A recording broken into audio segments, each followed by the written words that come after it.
Vijayawada university మంచి భవిష్యత్తు కోసం తెలుగు విద్యార్థులు ఇష్టపడే యూనివర్సిటీ. కాల్ 9059052378 9059052379.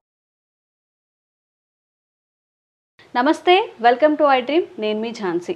అయితే షుగర్ పేషెంట్స్ చాలామంది ఇప్పుడు ఉన్న నాలెడ్జ్ ప్రకారం షుగర్ వచ్చినప్పుడు ఎలాంటి జాగ్రత్తలు తీసుకోవాలి, ఎలాంటి మెడిసిన్ తీసుకోవాలని అవేర్నెస్ అయితే వస్తుంది. కాకపోతే ఆయుర్వేదంలో షుగర్కి ఎలాంటి చిట్కాలు ఉన్నాయి, షుగర్ కంట్రోల్లో ఉండాలన్నా, ఎక్కువ మనకి పర్సంటేజ్ పెరగకుండా ఉండాలన్నా ఏం చేస్తే మంచిది, ఎలాంటి జాగ్రత్తలు తీసుకోవాలి, ఇవన్నీ తెలుసుకుందాము. ప్రస్తుతం మనం ఆయుర్వేద వైద్యులు బాలకృష్ణ గారి దగ్గర ఉన్నాము. నమస్కారం అండి. నమస్కారం సార్, ఆఫ్టర్ కరోనా చాలా మందికి చాలా తక్కువ ఏజ్లోనే షుగర్ వచ్చేసింది. అప్పుడు యూజ్ చేసిన స్టెరాయిడ్స్ వల్ల కానివ్వండి, ఆ స్ట్రెస్ వల్ల కానివ్వండి, మెడికేషన్ వల్ల కానివ్వండి, అండ్ పెద్దవాళ్ళలో కూడా ఎంత ఫుడ్ కంట్రోల్ చేసినా కానీ షుగర్ పెరుగుతుంది అని చెప్తూ ఉంటారు. మరి ఈ రెండు కేసెస్లో మీరు ఎలాంటి పేషెంట్స్ని ఈ మధ్య డీల్ చేస్తున్నారు, వాళ్ళు ఎలాంటి జాగ్రత్త తీసుకుంటే మంచిది? మీరు చెప్పినట్టుగా అందులో 100% నిజం ఉంది. ఇంత పూర్వం కొంతవరకు పర్వాలేదు, మెడిసిన్స్తో కంట్రోల్ అయ్యేది. ఆఫ్టర్ కరోనా తర్వాత మీరు చెప్పినట్టుగానే మీ మాటల్లోనే వాస్తవం, రకరకాల మెడిసిన్స్ వాడడం, ఇద్దమిద్దంగా వాడడం, వాటి వల్ల కూడా శరీరం పూర్తిగా దెబ్బతినిపోయి యాంటీబాడీ ప్రొటెక్షన్స్ తగ్గిపోయి ఇంటర్నల్గా తయారవ్వాల్సినటువంటి హార్మోన్స్ క్రమంగా తయారు కాకపోవడం వల్ల ఈ షుగర్ ఇద్దమిద్దంగా పెరిగిపోతుంది. తర్వాత ఇందులో చిన్న వయసు పెద్ద వయసు అని లేకుండా అయిపోయింది. ఏంటి, ఇంతకు పూర్వకాలం 40-50 ఏళ్ళు దాటితే కానీ షుగర్ వచ్చేది కాదు. ఇప్పుడు చిన్న వయసు వారికి, మధ్య వయసు వారికి, 15 ఏళ్ళు, 20 ఏళ్ళు, 25 ఏళ్ళు వాళ్ళకు కూడా వచ్చేస్తుంది. సో అదంతా రావడానికి కారణాలు ఏంటి అసలు అనేది కూడా చూసుకోవాలి. ఫస్ట్ అసలు షుగర్ ఏంటి, షుగర్ ఎందువల్ల వస్తుంది?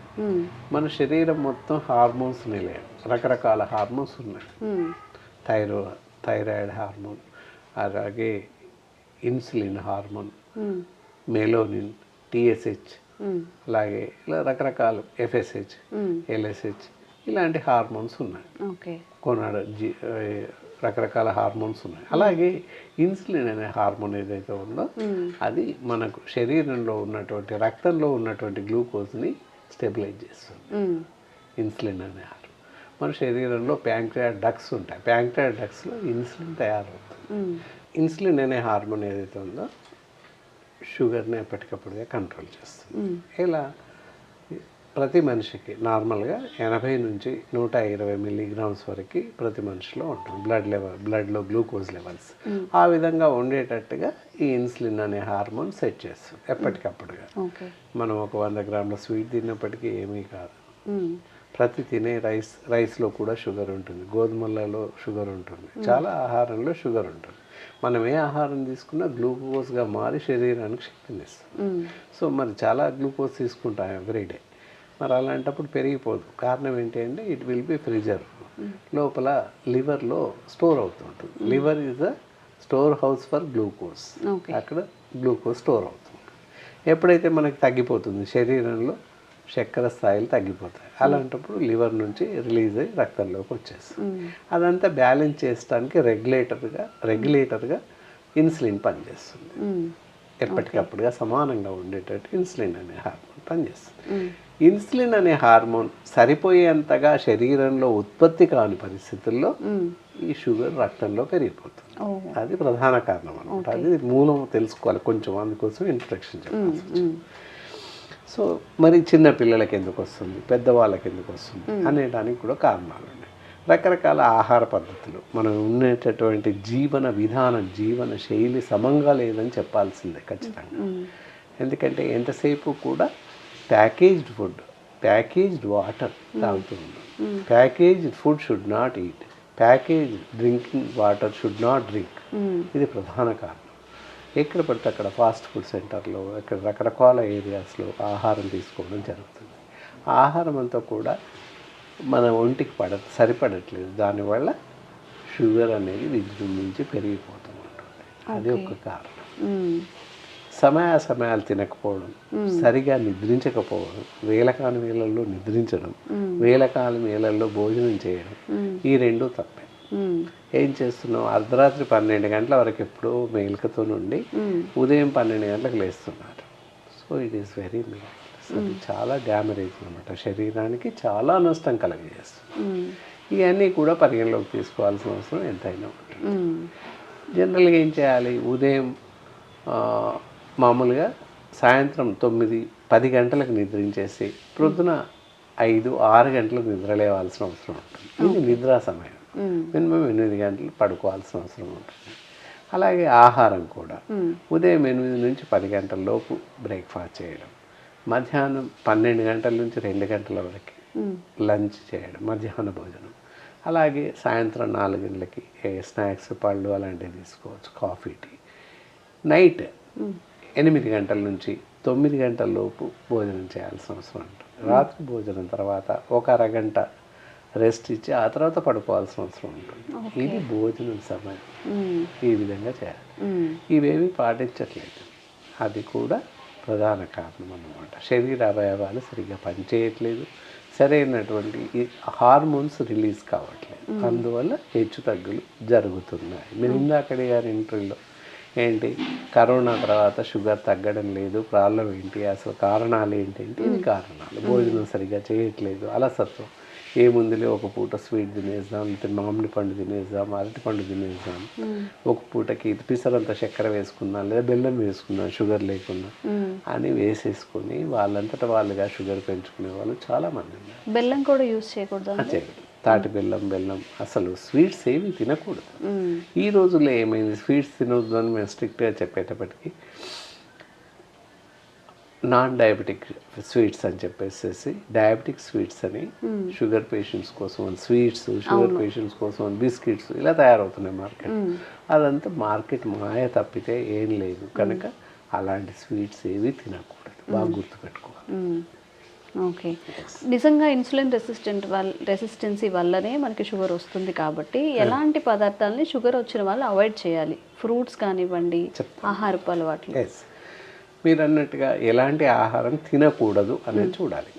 ప్రధానంగా స్వీట్స్ తినకూడదు, శర్కర, బెల్లం, తాటి బెల్లం, ఇతరత్ర. ఓకే. అలాగే నాన్ డయాబెటిక్ బిస్కెట్స్ అని, స్వీట్స్ అని షుగర్ పేషెంట్స్కి ఎస్పెషల్లీ మేము స్వీట్స్ తయారు చేస్తున్నాం చాలా చోట్ల కనిపిస్తుంది. అలాంటి ఏవి కూడా తినకూడదు. అదంతా మార్కెట్ మాయా అని గుర్తుంచుకోవాలి శ్రోతలు. తినకూడదు. ఏంటి, మామూలుగానే మామూలు ఆహారం తీసుకోవాలి. ఇప్పుడు చెప్పే స్వీట్ ఇవి తినకూడదు. పళ్ళ విషయానికి వచ్చినట్టయితే అరటి పళ్ళు, మామిడి పళ్ళు, అలాగే సపోటా, తర్వాత పప్పాయి కూడా ఇలాంటి పళ్ళు తినకూడదు. ఓ, పప్పాయి కూడా తినకూడదు. అలాగే కస్టర్డ్ యాపిల్ తినకూడదు. మిగతా వచ్చేసి వాటర్ మిలన్, తర్వాత మస్కా మిలన్, యాపిల్, జామకాయలు, అల్లం నేరేడు పళ్ళు, ఇవి విరివిగా తినవచ్చు. వాళ్ళు ఇష్టం వచ్చినట్టుగా అంటే అవసరాన్ని బట్టి తినవచ్చు. బత్తాయాలు, ఆరెంజెస్ ఇవన్నీ తినవచ్చు. ఓకే. జనరల్గా షుగర్ పేషెంట్స్ అనగానే ఏం చెప్తారంటే వైట్ రైస్ తినద్దు అని చెప్పి. మరి వైట్ రైస్ బదులుగా మనం ఫుడ్లో ఏమి ఇంక్లూడ్ చేసుకుంటే మంచిది? వైట్ రైస్ తినొద్దు అనేది ఒక ఫోబియా మాత్రమే ఈ మధ్య కాలంలో ప్రబలిపోయింది. వైట్ రైస్ తిననంత మాత్రాన షుగర్ తగ్గిద్ది అని ఎక్కడ లేదు. ఇందాకే చెప్పాను, ప్రధాన ఆహారం ఏంటి అంటే రైస్, గోధుమలు. నార్త్ ఇండియన్స్ అంతా గోధుమ తీసుకుంటారు, సౌత్ ఇండియన్స్ అంతా రైస్ తీసుకుంటారు, అందరికీ తెలిసిన విషయం. ఎస్, రైస్లో షుగర్ ఉంటుంది, గ్లూకోజ్. అలాగే గోధుమల్లో కూడా గ్లూకోజ్ ఉంటుంది. ఇంతకు పూర్వం ఏంటంటే సబ్స్టెన్స్ రైస్కి బదులుగా గోధుమ తీసుకోండి అని చెప్పేవాళ్ళు. సింపుల్గా విరివిగా దొరుకుతుంది, ఇన్స్టెంట్. వాటికి బదులుగా రైస్కి బదులు, ఎందుకంటే రైస్ కన్నా కాస్త తక్కువ లెవెల్స్ షుగర్ ఉంటుందని గోధుమ తీసుకోండి అని చెప్పేవాళ్ళు. ఇది ఈ మధ్య కాలంలో ఏంటి, ఈ మధ్య ఎప్పటికీ ఉన్నాయి, జొన్న, సజ్జలు ఇలాంటివి తీసుకోవచ్చు, రాగులు కూడా తీసుకోవచ్చు. థైరాయిడ్ లేనట్లయితే రాగులు తీసుకోవచ్చు, అదర్వైజ్ థైరాయిడ్ ఉన్నట్లయితే తీసుకోకూడదు. ఇవి గుర్తుపెట్టుకొని ఆ విధంగా అవలంబించినట్లయితే 3 పూటలు డిఫరెంట్గా చిరుధాన్యాలు అంటున్నారు ఈ మధ్యకాలం. చిరుధాన్యాలు అంటే ఇప్పుడు చెప్పినవన్నీ చిరుధాన్యాలే. వరి, గోధుమ కాకుండా పెసలు, కందులు, శనగలు, అలసందలు ఇవన్నీ చిరుధాన్యాలే వాస్తవానికి. అయితే మనం తినాల్సిన ఏంటి అందులో అంటే జొన్నలు, సజ్జలు, రాగులు, ఇవి మార్చి తీసుకుంటున్నట్లయితే కొంతవరకు మనం కాపాడుకోవచ్చు. ఓకే, ఒకే రకమైన ఆహారం కాకుండా అలా అన్ని ఇంక్లూడ్ చేసుకొని చెప్పినటువంటి సామలు, ఊదలు కూడా తీసుకోవచ్చు. అవే తినాలి, అవి తింటే తగ్గిద్ది అని కాదు. అవి తింటే తగ్గిద్ది అని ఒక రకమైన ఆలంబనకు వచ్చేసి మందులు వాడడం మానేశారు చాలామంది. రైస్ తినకూడదు, ఇవి తింటే సరిపోతుంది అని మామూలు వాళ్ళు కూడా రైస్ మానేసి అవి తినేసి పూర్తిగా పేషెంట్ అయిపోయిన వాళ్ళు చాలామంది ఉన్నారు, బెడ్ రిటర్న్ అయ్యి. రైస్ తినకూడదంట అని చెప్పి వాళ్ళుగా అనుకొని ఊరికే సజ్జలు, ఈ సామలు, ఊదలు, ఈ చిరుధాన్యాలు అని చెప్పేసేసి అవి తినడం స్టార్ట్ చేశారు, పూర్తి ఆహారం మానేసి. దానివల్ల వాళ్ళు సిక్ అయిపోయి సరైన స్ట్రెంగ్త్ లేకుండా చాలామంది బెడ్ రిటర్న్ అయ్యి పడిపోయిన వాళ్ళు చాలామంది ఉన్నారు. సో అలా చేయకుండా మామూలు రైస్ తీసుకుని, షుగర్ వాళ్ళు మాత్రం ఇందాక చెప్పినట్లు చిరుధాన్యాలు అంటే అన్నీ వస్తాయి, సజ్జలు, గోధుమలు కాకుండా రాగులు, జొన్నలు, ఇవి మార్చి తీసుకోవాలి. అలాగే దాంతోపాటుగా ఊదలు కానీ, సామలు కానీ, వరెకలు కానీ ఇలాంటివి తీసుకోవచ్చు మార్చుకుంటాం. ఉదయం టిఫిన్ కూడా ఏదైనా తీసుకోవచ్చు, దోశ తీసుకోవచ్చు, ఇడ్లీ, పూరి కూడా తినొచ్చు, ఏదైనా ఎలాంటి ప్రాబ్లం లేదు. వడ, గారెలు, మినపయ్య తీసుకోవచ్చు. దోశ, ఇడ్లీ కన్నా కూడా మినప వడాలు కానీ, మినప గారెలు కానీ తీసుకోవచ్చు. దోశ, ఇడ్లీలో ఏంటంటే మళ్ళీ రైస్ ఉంటుంది. రైస్కి బదులుగా ఇన్స్టెడ్ ఆఫ్ జొన్న రవ్వ కూడా దొరుకుతుంది ఈ మధ్య కాలంలో. జొన్న రవ్వ వేస్ట్ చేస్తున్న వాళ్ళు కూడా చాలామంది ఉన్నారు. అలా చేస్తున్నట్లయితే కూడా షుగర్ రెసిస్టెన్స్ ఉంటుంది, పెరగకుండా కాపాడుకోవచ్చు. ఐడియల్గా చూసుకొని తీసుకోవాలి. తీసుకుంటే వాళ్ళకి షుగర్ పెరగకుండా కాపాడుకున్న వాళ్ళం అవుతాం ఫుడ్లో. మెడిసిన్ కూడా రెగ్యులర్గా వాడాలి. అందరికి ఫోబియా ఏంటంటే ఇవన్నీ వాడుతున్నాం ఇంకా మందులు ఎందుకులే అని మందులు వాడరు అనమాట. చాలామంది negligence of use of medicine ఒకసారి వాడితే రెగ్యులర్గా వాడాల్సిన అవసరం ఉంటుంది కాబట్టి వాడద్దు అని ఒక ఫోబియా. అయితే ఏంటంటే ఆహారం ఎలా తీసుకోవాలంటే ఉదయం సాయంత్రం అల్పాహారం, బ్రేక్ఫాస్ట్ లా తీసుకోవాలి షుగర్ పేషెంట్స్. మధ్యాహ్నం రైస్ తీసుకోవచ్చు, వైట్ రైస్ కానీ బ్రౌన్ రైస్ ఏది తీసుకున్నా తీసుకోవచ్చు, వాళ్ళ ఇష్టం అంతే. బ్రౌన్ రైస్ తీసుకుంటే తగ్గుద్ది అని ఒక అపోహతో మందులు మానేస్తుంది, అలా కాదు. బ్రౌన్ రైస్ వాడినప్పటికీ షుగర్ తగ్గిద్ది అని ఎక్కడా లేదు, నిరూపణ వల్ల. కనుక తీసుకోండి అంతే, కాస్త తగ్గిద్ది అని చెప్పగలుగుతాం కానీ పూర్తిగా తగ్గిద్ది అని చెప్పడానికి లేదు. మెడిసిన్ తప్పనిసరి వాడాల్సి ఉంటుంది సైమల్టేనియస్గా. అయితే షుగర్ వల్ల చాలా డిసీజెస్ వస్తాయి, ఎక్కువగా నర్వ్ సిస్టమ్ మీదే దాడి చేస్తుంది అని చెప్తారు. మరి మనకి షుగర్ ఉంది అని తెలిసినప్పుడు ఇంకొన్ని డిసీజెస్ రాకుండా ఎలా జాగ్రత్త పడాలి, ఏ డిసీజెస్ వచ్చే అవకాశం ఉంటుంది? షుగర్ వస్తే సింపుల్ వర్డ్, అజాగ్రత్తకు లోను కాకుండా షుగర్ తగ్గడానికి మెడిసిన్స్ వాడుతుంటారు. అది మనం తీసుకోవాల్సిన ప్రధాన జాగ్రత్త. ఇలాంటి జబ్బులు వస్తాయి ఇక్కడ గమనించుకోవాలి తప్పకుండా. పారాలిసిస్ స్ట్రోక్, అదే బ్రెయిన్ స్ట్రోక్, నర్వస్ మీద వస్తుంది. Diabetic neuropathy, nervous system. Diabetic retinopathy, కంటికి వస్తుంది. అండ్ గ్లూకోమా, అలాగే హార్ట్ డిసీజెస్, ఇవన్నీ రావడానికి అవకాశాలు ఎక్కువగా ఉన్నాయి. కనుక ప్రమాదకరమైన జబ్బులు రావడానికి అవకాశం ఉంది. కాబట్టి షుగర్ని ఎప్పుడూ కంట్రోల్లో ఉంచుకునే ప్రయత్నం చేయాలి.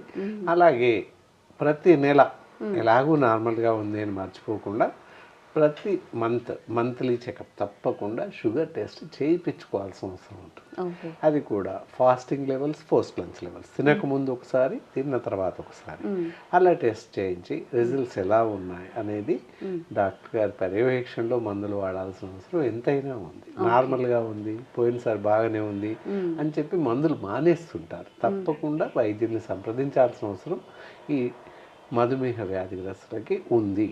ఓకే డాక్టర్ గారు, అయితే మీరు చెప్పినట్టుగా తినకముందు, తిన్న తర్వాత, ఫాస్టింగ్తో తిన్న తర్వాత చేయించుకున్నప్పుడు చాలా మందికి తిన్న తర్వాత షుగర్ లేనట్టుగా చూపిస్తుంది. మరి దీన్ని ఎలా తీసుకోవచ్చు?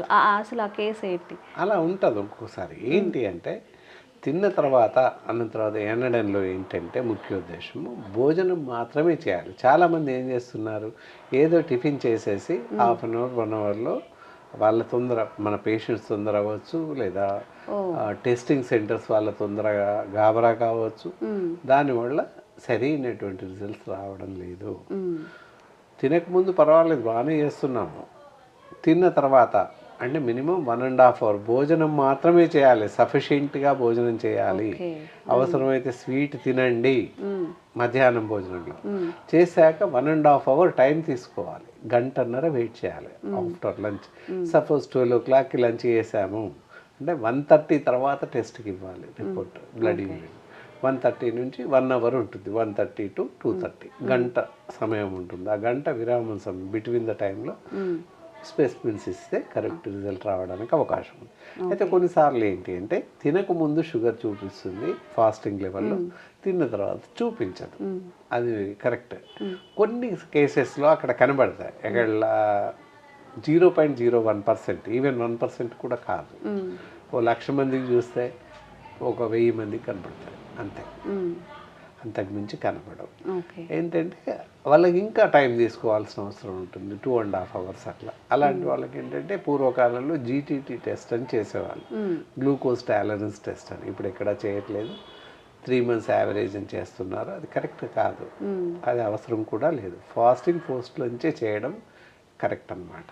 ఎందుకంటే డాక్టర్స్ కూడా చెప్పారు 3 months యావరేజ్ నమ్మశక్యంగా ఉండడం లేదు, కనుక ఫాస్టింగ్ పోస్ట్లోంచి చేయడమే మంచిది అని మామూలుగా డయాబెటాలజిస్ట్ కానీ, హార్ట్ పేషెంట్, అది కార్డియాలజిస్ట్లు, ఇలా ఫిజిషియన్స్ కూడా చెప్తూ ఉన్నారు చాలా కార్యక్రమాల్లో. ఎందుకంటే ఈ 2 చేయించడమే మంచిది. 3 months average should not correct results అని చెప్పేసి చెప్తున్నారు. ఓకే, చాలా మంది షుగర్ పేషెంట్స్ మెడికేషన్ అంతా ఇంగ్లీష్ మెడిసినే తీసుకుంటున్నారు. మరి మన భారతీయ సాంప్రదాయం ప్రకారం ఆయుర్వేదంలో షుగర్కి ఎలాంటి మెడిసిన్ ఉంది, ఎన్ని నెలలు వాడాల్సి వస్తుంది? ఎస్, షుగర్కి ఇక్కడ ఆయుర్వేదంలో కూడా జీవిత పర్యంతం వాడాల్సిన అవసరం ఉంటుంది. ఓకే, అనగానే ఏమంటారు, ఎలాగ ఇంగ్లీష్ మెడిసిన్స్ వాడుతున్నాం కదా ఇవెందుకు వాడాలి అని అడుగుతారు. మీరు భారతదేశ వైద్య విధానం అని అన్నారు, కరెక్ట్. కానీ భారతదేశస్తులు ఎవరు నమ్మట్లేదు, ప్రపంచవ్యాప్తంగా ఆయుర్వేద వైద్యం నడుస్తూ ఉంది, వాడుతూ ఉన్నారు.